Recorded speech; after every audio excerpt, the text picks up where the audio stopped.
Así que, pues mientras tanto sigamos aprendiendo de la palabra de Dios. Viene a aprender, ¿verdad? ¿Está dispuesto a escuchar el consejo? ¿Nada más escucharlo? No, ¿verdad? Aplicarlo. ¿Quiénes tienen más ganas de aplicar el consejo que de escucharlo nada más? Mire, como 5, está bien. Espero que todos tengan eso en el corazón, porque la verdad, yo le voy a decir algo que usted ya sabe, pero hay que recordarlo a cada rato. Los más favorecidos al obedecer a Dios somos nosotros. Los mandamientos de Dios nos ponen un cerco, nos ponen límites para que nuestro carácter desbordado, nuestra concupiscencia, nuestro pecado que siempre está ahí queriendo brincar, nuestras pasiones ocultas, nuestras íntimas y verdaderas intenciones del corazón se detengan. Y eso es el trabajo del Espíritu Santo. Así que lo que usted viene a escuchar es el consejo de Dios basado en la palabra. El Espíritu Santo me permita expresarlo de la manera correcta, pero le dé a usted la capacidad de entendimiento y abra su entendimiento y su corazón para que esa palabra tenga una recepción de buena tierra y de fruto. ¿Cómo ve? Nos ponemos en las manos del Señor. Continuamos nuestra serie, la retomamos. La semana anterior, hablábamos acerca de las situaciones que ya sucedieron, tradiciones. Espero que pues se haya aprendido, que les haya servido y sea útil para que ustedes sigan compartiendo el Evangelio. Y hoy vamos a tener nuestra cuarta enseñanza de la serie El Gozo del Señor, donde estamos estudiando la carta a los Filipenses. A esta enseñanza le vamos a poner por título El sentir de Cristo. Mire qué interesante, el sentir de Cristo.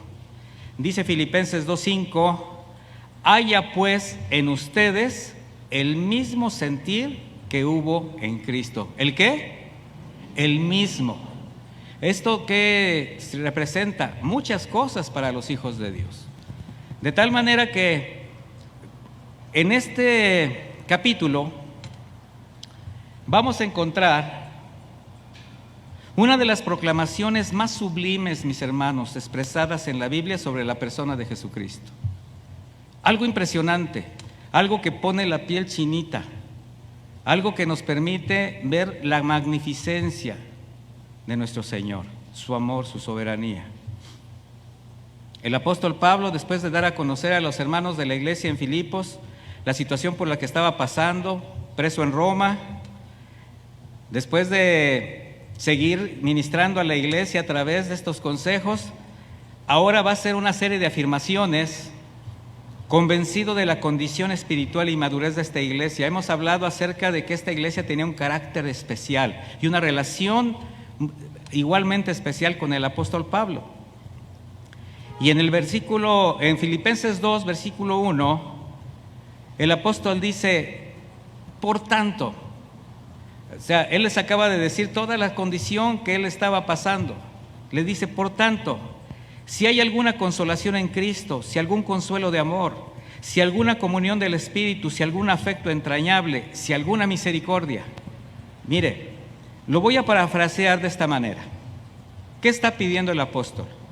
Les está diciendo que en vista de su condición de haber experimentado la consolación de Cristo, que su fe les permite descansar en su amor, y eso les ha llevado a una comunión de fraternidad entrañable y trato misericordioso entre ellos. Les está diciendo así. En el versículo 2 le dice, completen mi gozo sintiendo lo mismo, teniendo el mismo amor, unánime, sintiendo una misma cosa. Una misma cosa. Con estas palabras les está exhortando, les anima a seguir creciendo en la fe, en el amor fraterno, en la unidad, como parte de un todo. Recuerde que el carácter cristiano es un todo, con muchas virtudes. Y al decirles, sintiendo una misma cosa o teniendo un mismo sentir, está enfatizando unas características imprescindibles para la vida de la iglesia. Evidencias que como creyentes debemos exhibir Y esta convicción del apóstol en cuanto al carácter de estos hermanos nos debe llevar a una reflexión. ¿Podríamos expresar con certeza que hemos experimentado el consuelo y el amor de Cristo? ¿Usted qué cree? Sí, sí. Y ahora le voy a pedir que conteste una pregunta, pero que antes que la conteste, quizás contéstela solo en su corazón, pero medite la respuesta. Si usted cree que ya experimentó el consuelo y el amor de Cristo, considera de manera personal, muy personal, que el amor y consuelo que ha experimentado en Cristo lo ha llevado a una comunión, unidad, afecto entrañable y misericordia en su vida cotidiana con los demás, dentro y fuera de la iglesia.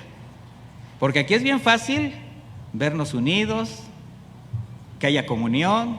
Mi hermano, ¿cómo estás? Te abrazo, te doy bueno, qué bueno que ya no hay el ósculo santo, por el COVID ya nos lo quitaron, ¿verdad? Pero aquí todos nos tratamos bien, al menos eso creo. Pero ¿qué hay de estas actitudes fuera de la iglesia, en tu casa, fuera del ámbito congregacional? ¿Dónde crees que el carácter de Cristo se aplica más? ¿Aquí o allá? Allá. Entonces medita tu respuesta. Si realmente has experimentado el amor y el consuelo de Cristo y dices ser cristiano, ¿de qué manera estás expresando todo esto que Pablo está pidiéndoles que abunde en ellos? Unidad, afecto fraternal, misericordia, comunión.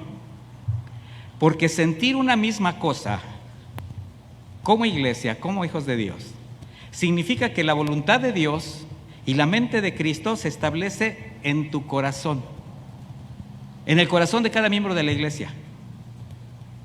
Esto nos permite vernos como cuerpo, hablando de la iglesia, sin acepciones, sin importar el estrato social, cultural, social y económico de cualquiera de nosotros.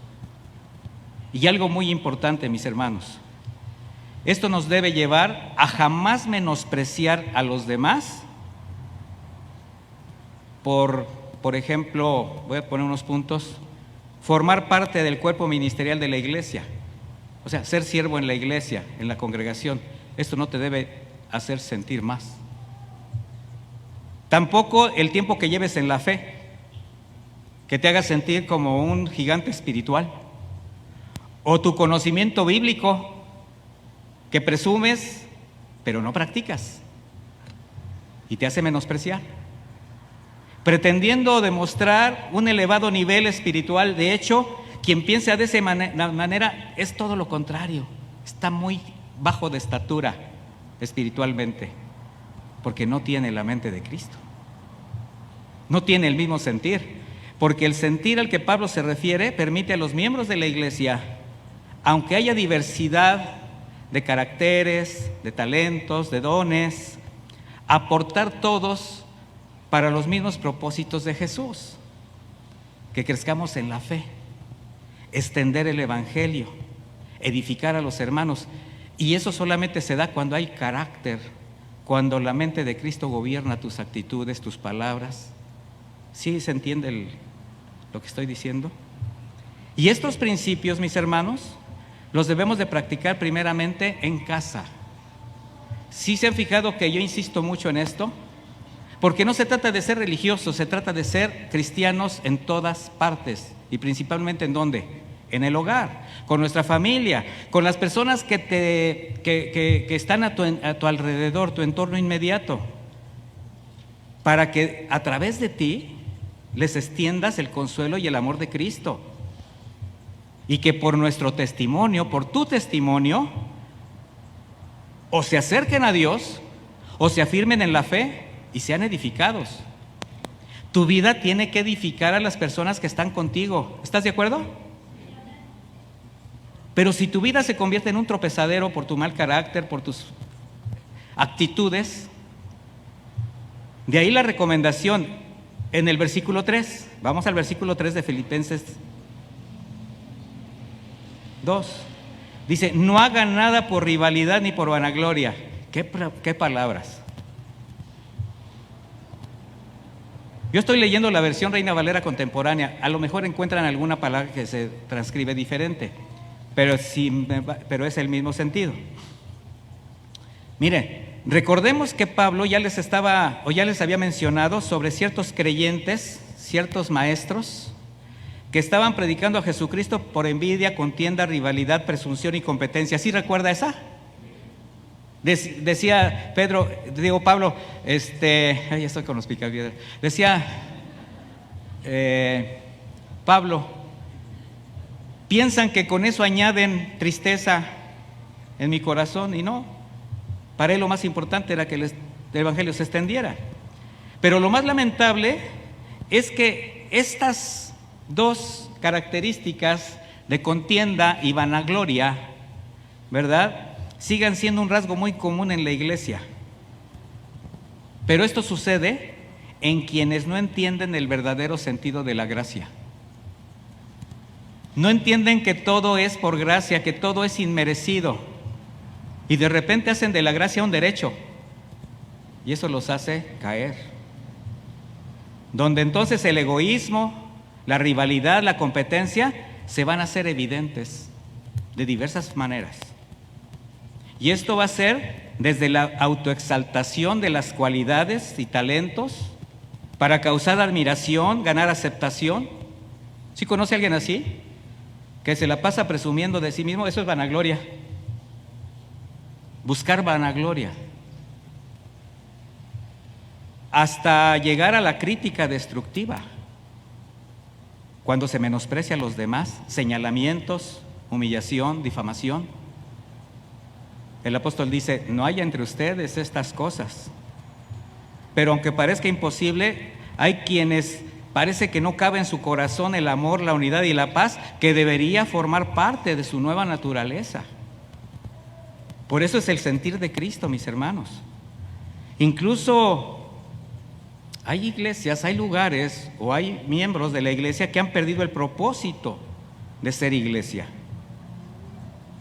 Hay lugares donde las diferencias entre los miembros se derivan más a causa de malos sentimientos como la envidia, el egoísmo, la codicia, causando rivalidades, conflictos, divisiones, que aspectos doctrinales de crecimiento de otro nivel. Hay más quien se fija en esas cosas externas. Hay quienes hasta parece que disfrutan vivir en conflicto con los demás. ¿Sí conoce gentes que siempre son peleoneros? Que todo retoman, todo dicen que no, todo tienen la razón. O sea, no volteen. Sí, no, yo no estoy amarrando navajas. Simplemente le estoy diciendo que hay. Porque sí hay. Siempre inconformes, criticando hasta la operatividad o el desarrollo de la iglesia. Cómo se maneja la iglesia, cómo crece un hermano, cómo otro sirve. O sea, conflictivos, que no aportan nada, pero sí exigen mucho. ¿Usted cree que hay de esos? Sí. Mientras no lo ve en el espejo todas las mañanas, ¿está bien? Por eso obedecer este mandato de Pablo de no pretender algo por rivalidad, competencia, lucimiento personal o con un espíritu orgulloso y conflictivo, evitaría mucho del daño que se ha hecho a la comunión y a la unidad del cuerpo de Cristo. Pero más delicado, mis hermanos, porque bajo este principio también cabría en cada uno la reflexión: ¿qué tanto aporto para la armonía y paz en mi casa y con quienes me rodean? ¿O solo soy el que causa conflictos a causa de mi carácter? ¿Verdad que esto sí confronta? ¿Se ha puesto usted a pensar si usted aporta o hace tropezar? ¿Si es conflictivo o es pacificador? ¿Si es reconciliador o causa división? Como cristianos, ¿somos cristianos? Qué importante es reconocer y sacar del corazón esas tendencias que tanto dañan nuestras relaciones, ya que no aportan ni edifican ni en casa, ni en el trabajo, ni en nuestro entorno, ni a la iglesia, a causa de la rivalidad, del divisionismo, de buscar el tener siempre la razón, la vanagloria. Por eso continúa diciendo el apóstol: al contrario, háganlo con humildad y considerando cada uno a los demás como superiores a sí mismo. Vaya instrucción.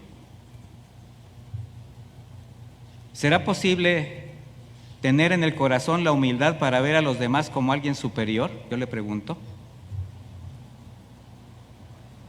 Esto lo pondría a usted en el lugar exacto donde debe estar, abajo. ¿Se fijó que ahorita hubo un momento de silencio? Porque a nadie le gusta ceder el lugar que él mismo se ha levantado. Y hemos levantado un altar al egocentrismo tan impresionante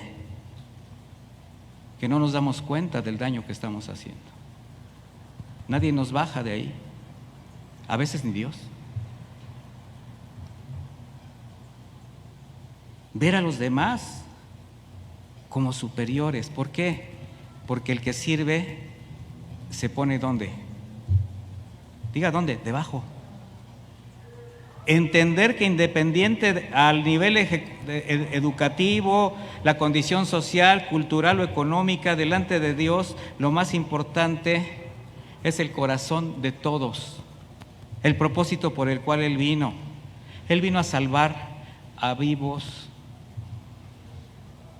a enfermos, a pobres, a ricos, a cultos, incultos, a asesinos, a religiosos, porque todos necesitamos del mismo Dios y del mismo recurso para la salvación. Mire, mi hermano, que jamás se nos olvide para qué fuimos traídos por mera gracia. Desde el lugar donde nos encontró, a veces se nos olvida desde dónde nos trajo el Señor. ¿Y sabe qué? Si usted huele bien, huélase así, mire. Todavía huele a chiquero. ¿Sí se entiende la analogía? Todavía olemos al fango de donde el Señor nos trajo, mis hermanos. La gracia nos cubre, entendamos eso. Entender el precio de una salvación tan grande.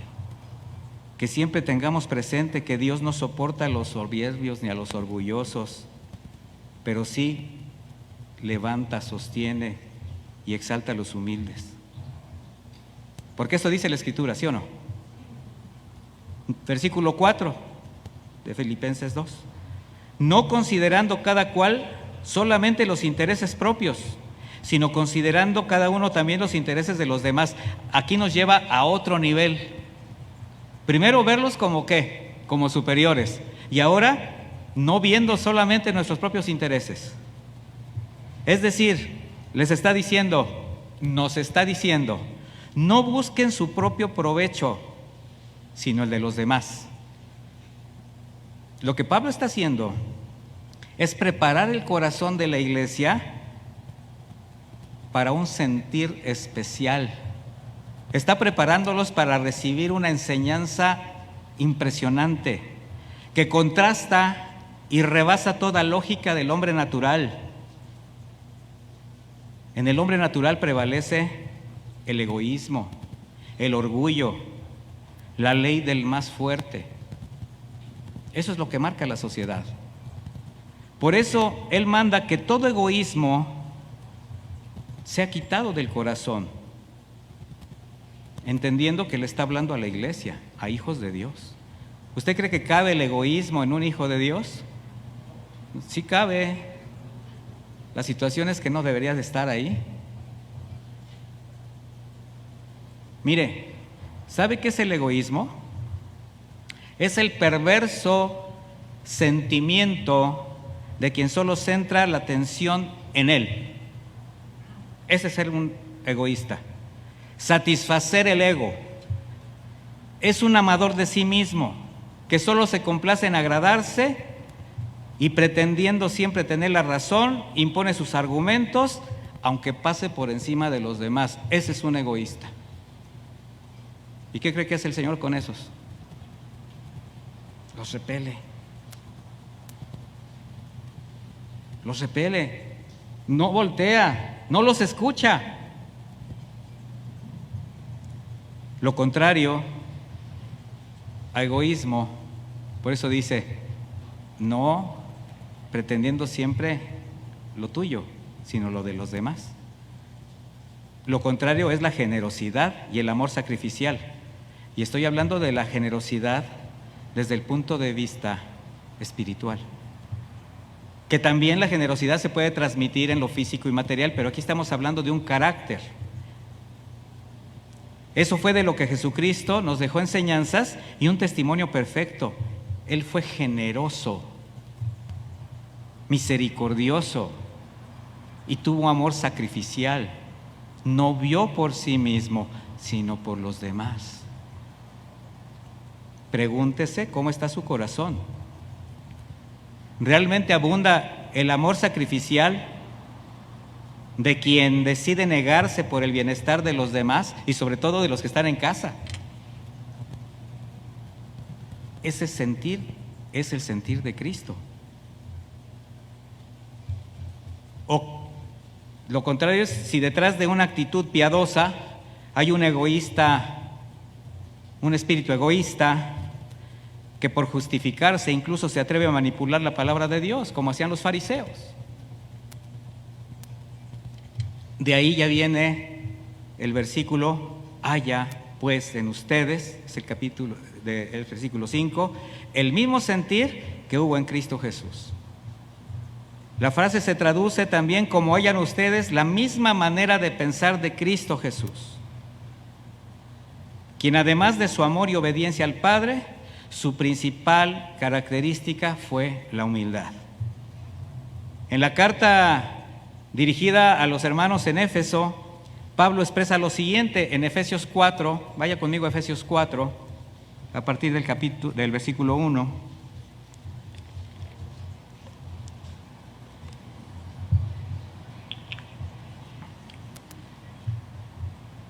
Si no desenfunda rápido, ya lo estamos proyectando para que lo lea ahí.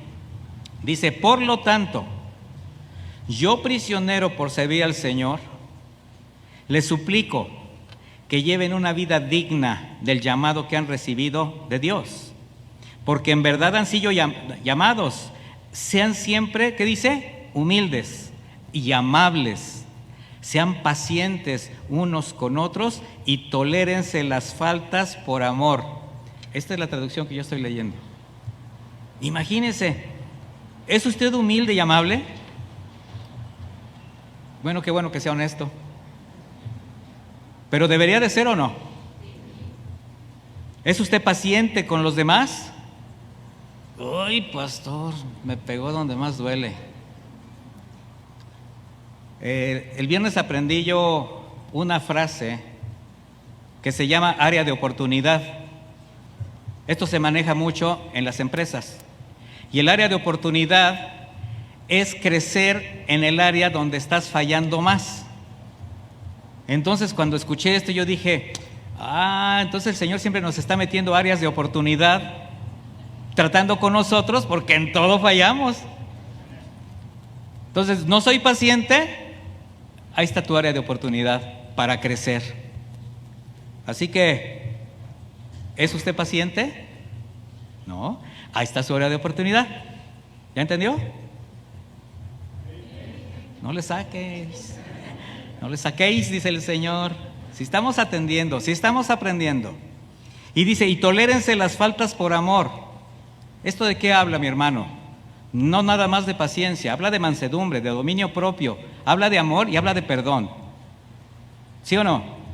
Y nosotros somos el resultado del perdón de Dios. ¿Se imagina que el Señor nos hubiera a nosotros medido por nuestros defectos, nuestros errores y nuestro pecado, y no por su misericordia? Por eso es el mismo sentir de Cristo. Tolérense, sopórtense, apóyense, no señalen, no aplasten. En amor. Sí está bien, perdóname, sí te perdono, espérate, no pasó nada. Y abrazas y no pasó nada, está bien. Resolvamos esto juntos. Ese es el carácter del Señor. ¿A qué nos mandó el Señor? A paz. ¿Sí o no? Pero hay quien parece que le dijeron a paz, pero con ese, ¿verdad? Paz.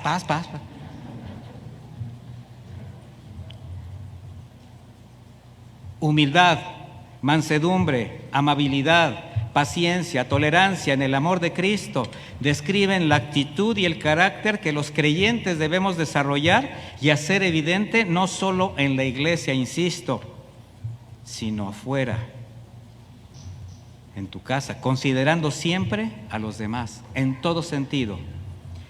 El contexto del pasaje, mis hermanos, precisamente nos habla o forma parte de lo que se conoce como la humillación y exaltación de Cristo, donde Pablo, después de haber expresado toda su experiencia como siervo de Dios, se hace de lado totalmente para mostrar a la iglesia la fuente de su existencia, la fuente de por qué él puede tener ese amor, esa paciencia, esa actitud a pesar de lo que le sucede. Y el verdadero sentido de la frase, haya en ustedes el mismo sentir que hubo en Cristo Jesús, más que una exhortación, es un mandato para quienes decimos profesar la fe en Cristo. ¿Usted cree que es opcional que haya en nosotros el mismo sentir de Cristo? O sea, ¿usted cree que es opcional? No, mis hermanos, somos cristianos. La palabra sentir en el idioma griego tiene varias acepciones. No las voy a... no estamos hablando de sentir, estamos hablando de sentir de Cristo, pero entre estas es la facultad de la percepción.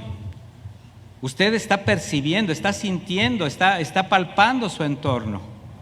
De ahí que hay quien espiritualmente desarrollan sus sentidos y bajo la guía del Espíritu Santo van siendo ejercitados en el discernimiento del bien y del mal. Se los hablaba en alguna ocasión.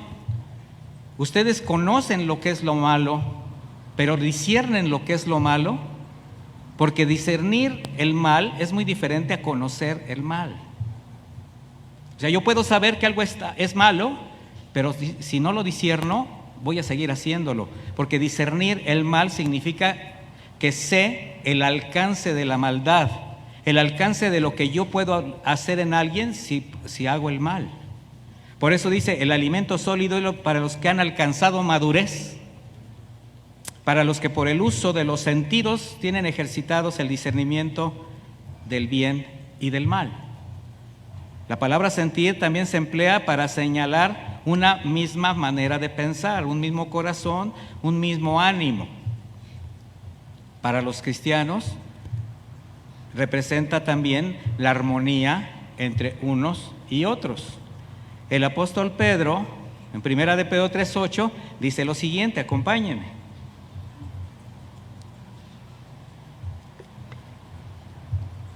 Primera de Pedro 3:8 dice así. Yo, como le digo, estoy leyendo la versión Reina Valera contemporánea. Dice, finalmente únanse todos en un mismo sentir. Ya ve que dice lo mismo que dice Jesús, digo Pablo. Dice, sean compasivos, misericordiosos, amigables, ámense fraternalmente y no devuelvan mal por mal, ni maldición por maldición. Al contrario, bendigan, pues ustedes fueron llamados para recibir bendición. Ya le voy a decir que ponga esta versión que estoy leyendo porque está como un poquito más entendible. Por tanto, al decir, hayan ustedes el mismo sentir de Cristo, ¿de qué está hablando, mis hermanos? De una condición de madurez espiritual que permite al creyente el discernimiento y la comprensión para poder pensar y obrar en un mismo sentir conforme a la voluntad de Dios. Eso es el mismo sentir de Cristo. Sujetarnos todos a la voluntad de Dios. ¿A quién se sujetó Jesucristo? Al Padre. Es la condición espiritual que permite a los redimidos tener paz y armonizar en todo lo que Dios nos demanda. En todo. Por eso el Salmo 133:1 dice, qué maravilloso y agradable es cuando los hermanos conviven en armonía. Armonía, unidad, convivencia, fraternidad derramada en la iglesia por el Espíritu de Dios como una hermosa sinfonía dirigida magistralmente por el Señor, donde cada miembro tiene su tiempo, su espacio, y todos son necesarios. Todos. Porque no hay acepción de personas delante de Dios. Efesios 4, capítulo 4, versículo 3, dice: hagan todo lo posible por mantenerse unidos en el Espíritu y enlazados mediante la paz. Pues hay un solo cuerpo y un solo Espíritu, tal como ustedes fueron llamados a una misma esperanza gloriosa para el futuro. Hay un solo Señor, una sola fe, un solo bautismo, un solo Dios, Padre de todos, quien está sobre todos, en todos y vive por medio de todos. Entonces, ¿quién es el que tiene que vivir por medio de la iglesia? Jesús. Por eso dijo Pablo: porque ya no vivo yo, sino vive Cristo en mí. De manera que la unidad en la fe y la armonía entre los miembros del cuerpo de Cristo, si usted se da cuenta, es continuamente demandada en la Escritura. ¿Por qué cree? Porque Él sabe que la falta de acuerdos y la desobediencia son uno de los principales problemas que han afectado al pueblo de Dios desde siempre. Somos obstinados. Como dice por ahí un dicho mexicano: la cabra tira al monte. Tiramos a nuestra naturaleza, a solo pensar en nosotros mismos, y el Señor está redirigiendo nuestra mirada. Sin embargo, qué fácil es hacer acuerdos y alianzas con el mundo.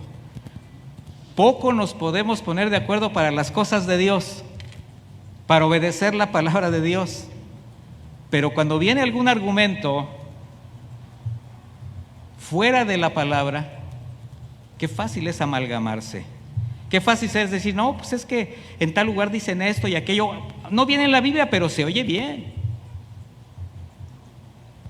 Y mire, la historia del pueblo de Israel es testimonio de la desobediencia en contra de la voluntad de Dios y cómo ellos constantemente se amalgamaban, hacían alianzas con sus enemigos, y así les iba. Desde el principio el Señor, su mandamiento fue: no se hagan alianzas con sus enemigos, antes los tienen que sacar de la tierra que les he dado por herencia. Por eso es una lamentable condición ver cómo pues los tiempos finales se están acercando, y sin embargo cada vez se hace más evidente en la iglesia esta actitud, haciendo de lado la gracia redentora de Cristo. Y estoy hablando de cristianos. El apóstol le dijo a Timoteo en 1 Timoteo 4:1: pero el Espíritu dice claramente que en los postreros tiempos algunos apostatarán de la fe, escuchando espíritus engañadores y doctrinas de demonios. O sea, hay muchas cosas que pueden alterar tu conocimiento de la palabra de Dios, y se disfraza como palabra de Dios, se maquilla como piadosa, pero lamentablemente no deja de ser una doctrina engañadora. A eso se refiere con muchos apostatarán. Apostatar significa hacer de lado la verdad y tomar mentiras.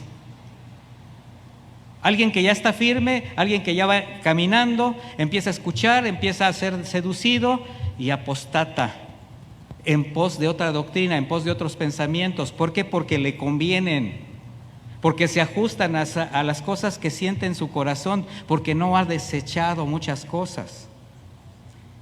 Pero solo el tener el mismo sentir de Jesucristo permitirá a su iglesia perseverar hasta el final, testificando el Evangelio, defendiendo la fe con la misma disposición y obediencia que tuvo el Señor.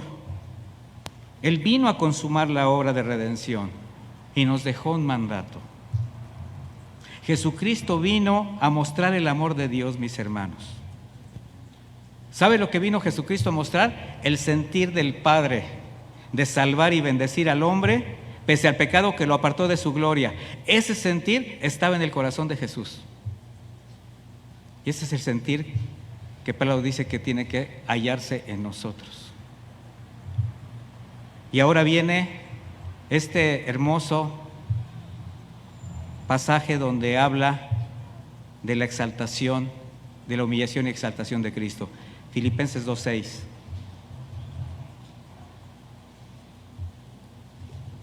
Haya pues en ustedes el mismo sentir de Cristo, y dice, el cual, siendo en forma de Dios, no estimó el ser igual a Dios como cosa que aferrarse, sino que se despojó a sí mismo, tomando forma de siervo, hecho semejante a los hombres.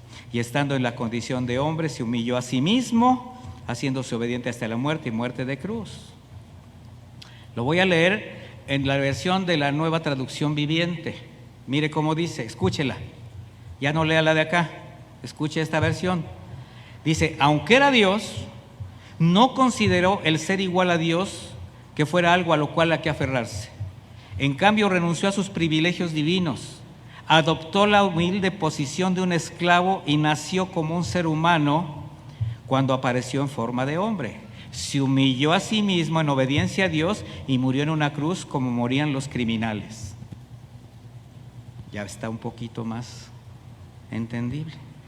El sentir de Cristo lo llevó a no considerar su condición de Dios antes de ser encarnado, mis hermanos, y dejar su reino renunciando a su gloria para pagar voluntariamente por el pecado del hombre, por algo que él no tuvo que ver nada, mis hermanos. De manera que él no vio su propia conveniencia de quedarse en el lugar donde estaba, sino que se humilló.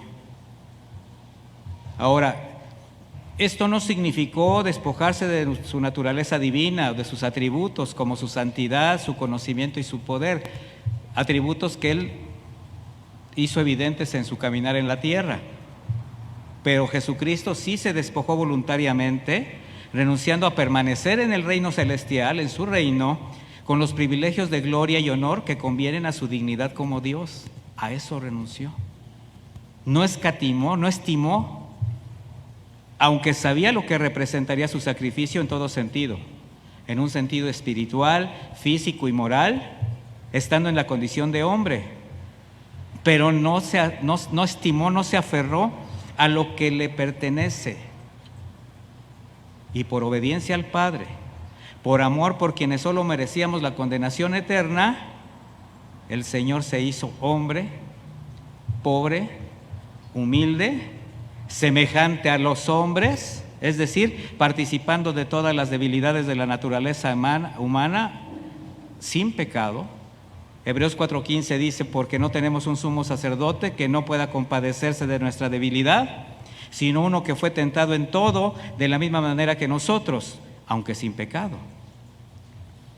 Y en esa condición de hombre, él no se quedó, mis hermanos, como los demás, no. Decidió ir más abajo, haciéndose siervo para acercar el reino, para dar esperanza, para hacer misericordia. Por eso dijo el Pablo al principio, no viendo cada uno lo suyo propio, sino el de los demás. Estaba preparando a la iglesia a recibir este mensaje. Y finalmente, someterse a la injusticia y a la humillación de sus detractores hasta la muerte más deshonrosa, la muerte de cruz.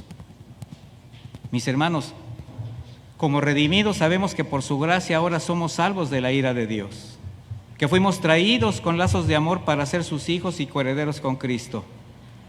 Pero hay una pregunta: ¿cuánto del propósito del Padre es ahora nuestro objetivo de vida? ¿Cuánto del propósito del Padre es tu objetivo de vida? Habiendo en ti el mismo sentir de Cristo. Porque mire, mi hermano, sin que exista ningún punto de comparación, y lo aclaro así, sin que exista ningún punto de comparación, de lo que se despojó Jesucristo fue de algo sublime, santo, bueno, deseable, como para aferrarse a ello. ¿Quién quiere dejar eso? Sin embargo, por causa de quienes no lo merecíamos, lo dejó. Siempre con el anhelo y la seguridad que al consumar la obra regresaría al lugar que siempre perteneció, un lugar celestial, que durante su estancia en la tierra mostró, acercó el reino, Por eso decía, arrepiéntanse porque el reino de los cielos se ha acercado. Un reino santo, justo, bueno, deseable, para aferrarse a permanecer a Él por toda la eternidad. A eso vino el Señor, a mostrarnos el reino y a que se nos antojara estar ahí. Por eso cuando parte, deja la promesa de preparar lugar en ese cielo a sus redimidos. Y la esperanza es, yo quiero estar ahí. ¿Quién quiere estar ahí? Yo quiero estar ahí. A lo que vino Jesús a mostrarnos. De manera que el Señor se despojó de algo bueno para cumplir un propósito que consumó a costa de su propia vida.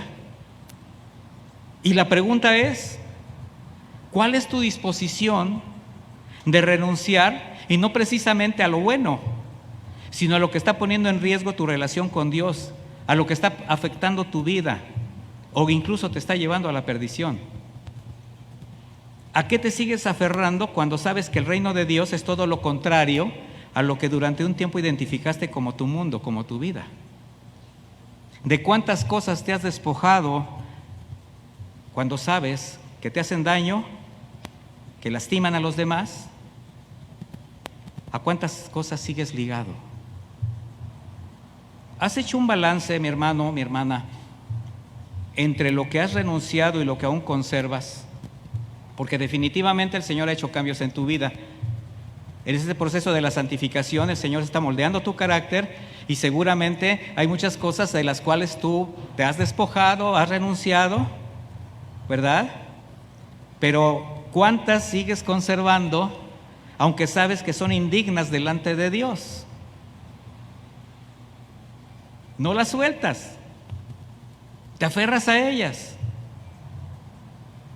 Y si lo estás haciendo, es porque no has hecho tuyo el propósito de Jesucristo. O sea, no has hecho del propósito de Jesucristo tu propio propósito.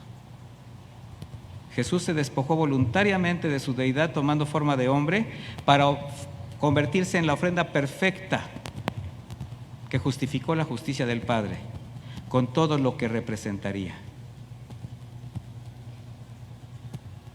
Él dijo, mi Dios, aquí estoy para hacer tu voluntad, como está escrito de mí en el libro. El sentir de Cristo lo llevó a ceder su voluntad a la del Padre, lo llevó a la negación personal, a la obediencia en un cuerpo limitado, dejando un testimonio perfecto de santidad a pesar de haber padecido toda tentación carnal, toda tentación moral y sufrimiento físico. Así fue como Él honró al Padre sin que algo, ninguna cosa lo haya hecho descuidar o distraerse del propósito por el que vino a este mundo. Caminó siempre en el propósito del Padre. En Juan 4:34 vamos a leer: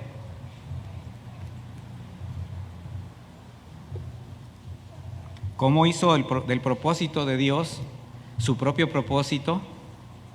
Juan 4:34 dice así: Jesús les dijo, mi comida es hacer la voluntad del que me envió y llevar a cabo su obra.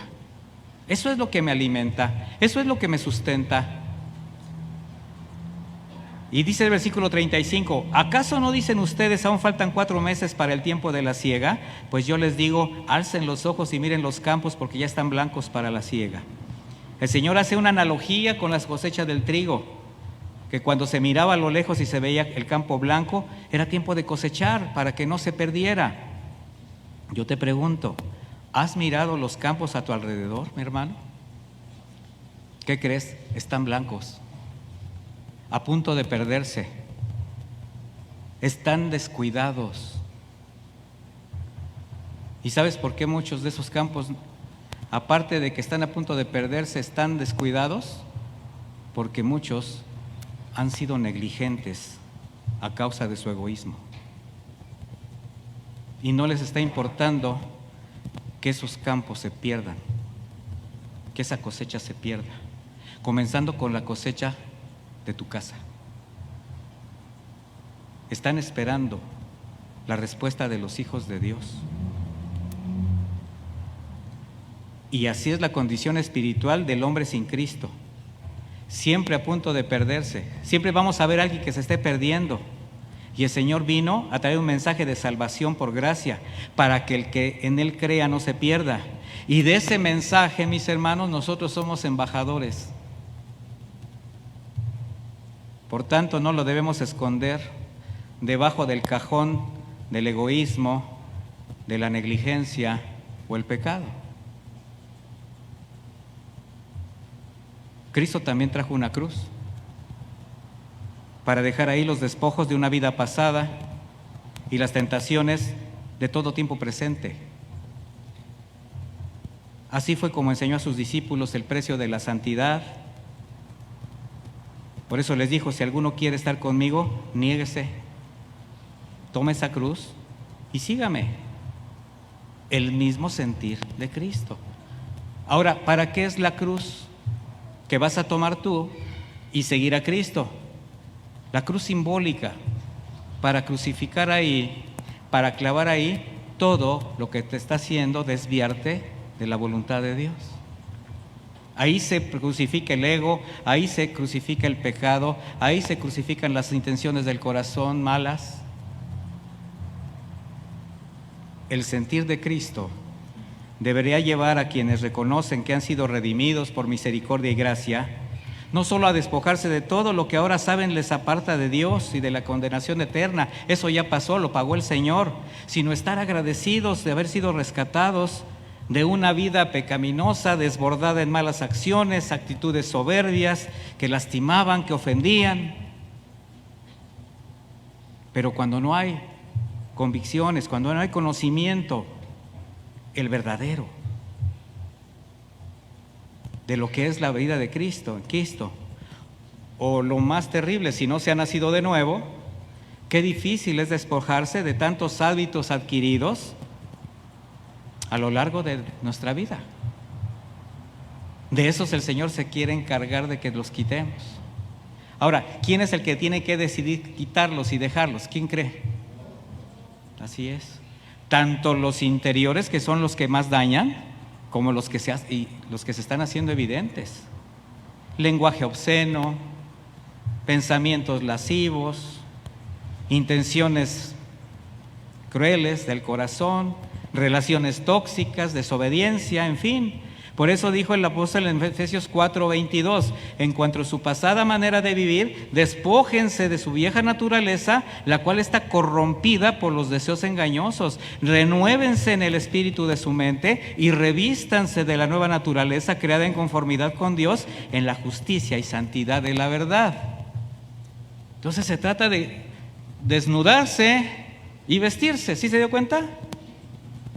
Y cuando te desnudas, o el Señor te desnuda, ¿qué crees que te quita? Todo. ¿Quién ha bañado un bebé? Pues muchos, y los que no los han bañado los han ayudado, los han sido testigos. Así, mi hermano, el Señor te quita todo lo que se le quita. Y lo baña, y le pone talquito, y le pone su nueva vestimenta. En analogía, es lo que hace con nosotros. Yo le voy a preguntar algo.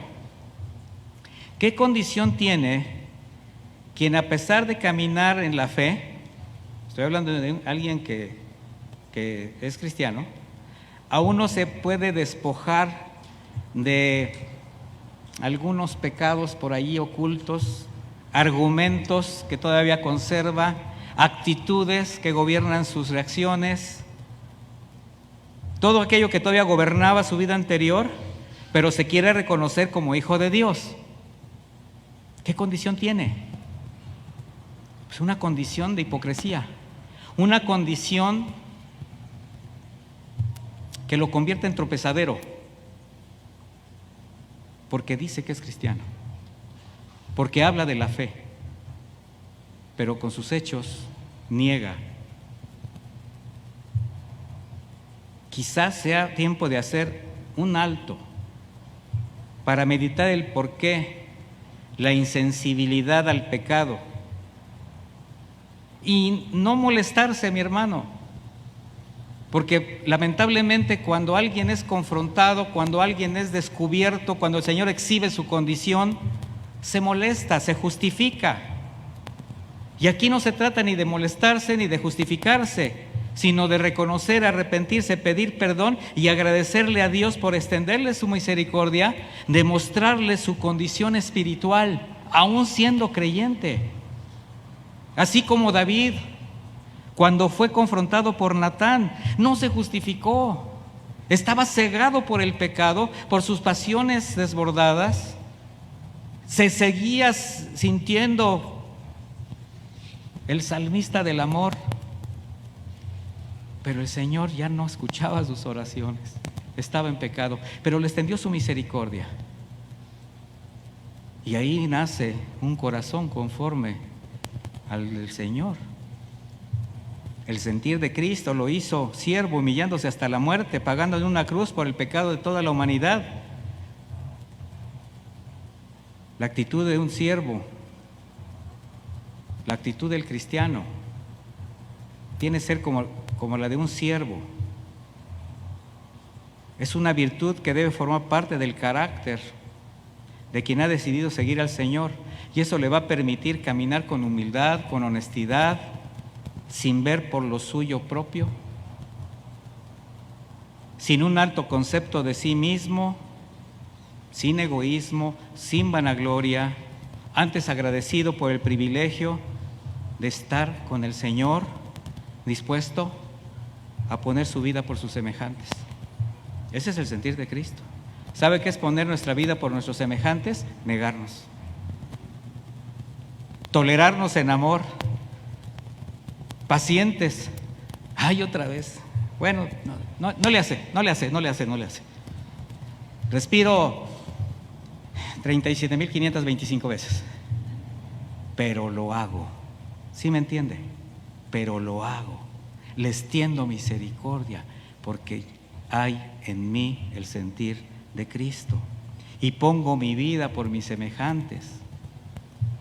Así fue y así ha sido el testimonio de quienes por su fe decidieron negarse, despojarse de aquello que pudiera apartarles de Dios, renunciar a lo que en algún tiempo llenó sus expectativas de vida. Mire, Abraham, dejando su tierra y toda su parentela, decidió seguir y obedecer al Señor. Se despojó y no sabía dónde iba, pero le creyó a Dios. Josué actuó con rectitud ante las tentaciones, despojándose de todo sentimiento en contra de sus hermanos a pesar del daño que quisieron provocarle. No guardó nada que no le permitiera hacer su ministerio. Entendió que lo que le sucedió fue para salvación. Y cuando tú te niegas, mi hermano, cuando tú pones tu vida por los demás, estás aportando para su salvación, para su edificación, para que se afirmen en la fe. Los estás sosteniendo con tus brazos, te estás poniendo debajo de ellos. ¿No se siente bien lo que estoy diciendo? Pues hágalo. Pero le va a costar mucho trabajo.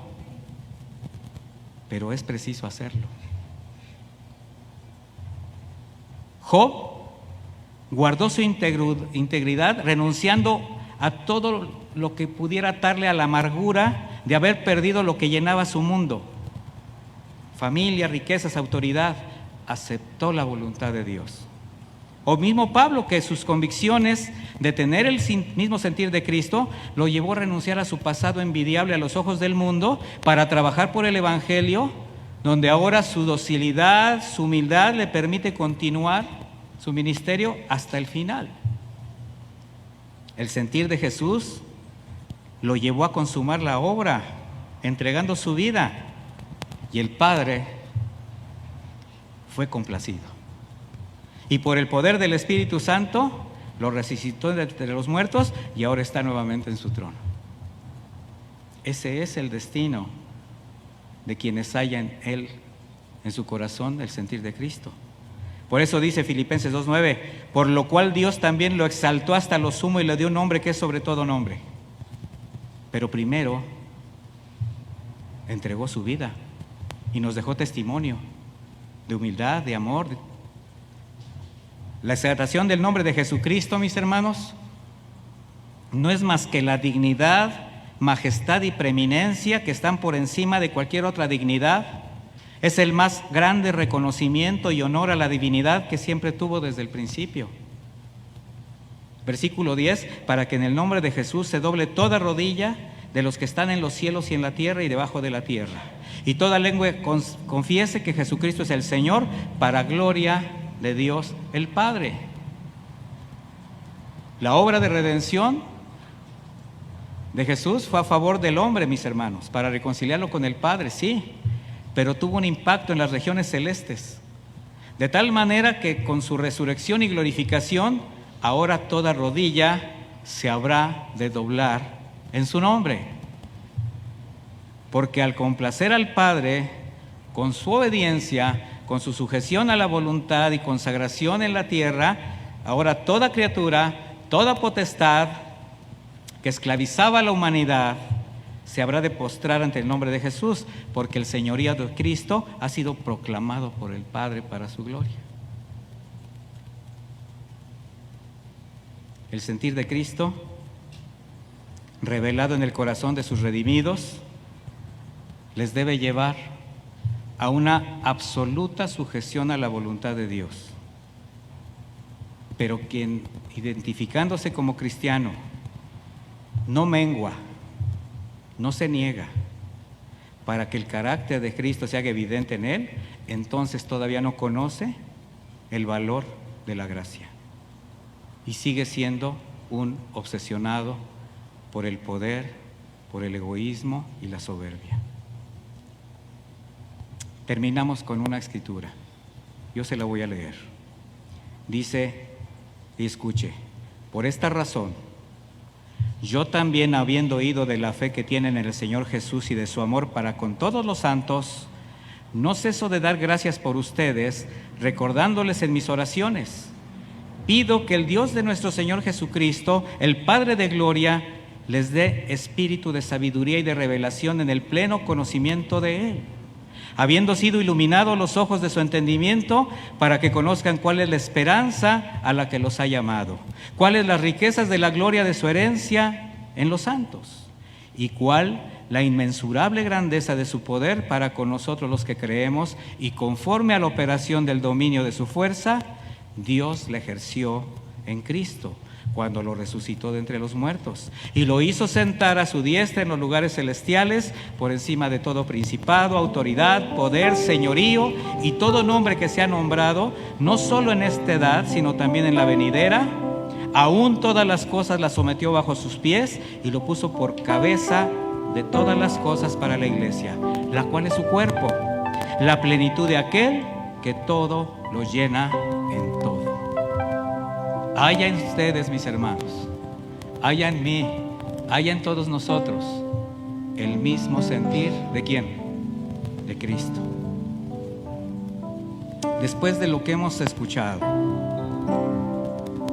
y que espero haya tocado su corazón, la pregunta final sería que medite seriamente antes de responder. Y recuerde que siempre estamos delante de Dios, que todo lo conoce. Considera que el sentir de Cristo realmente está en su corazón y que se hace evidente con quien comparte usted su vida. O reconoce que necesita hacer cambios inmediatos y significativos para honrar a quien le extendió su misericordia y que sigue esperando su respuesta como hijo de Dios. Medite cuál es su condición, mi hermano, y no cierre su mente, no endurezca su corazón, porque el Señor cada día nos da una oportunidad más para honrarle, para caminar conforme a su consejo. Vamos a orar, mis hermanos. Le voy a pedir que me acompañe a orar.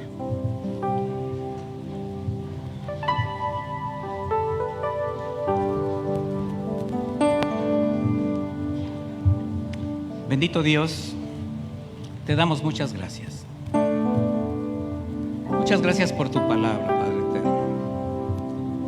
Muchas gracias porque nos has mostrado nuevamente tu misericordia, porque nos sigues extendiendo compasivamente tu dirección, porque no quieres que nos perdamos, porque no quieres que nos desviemos.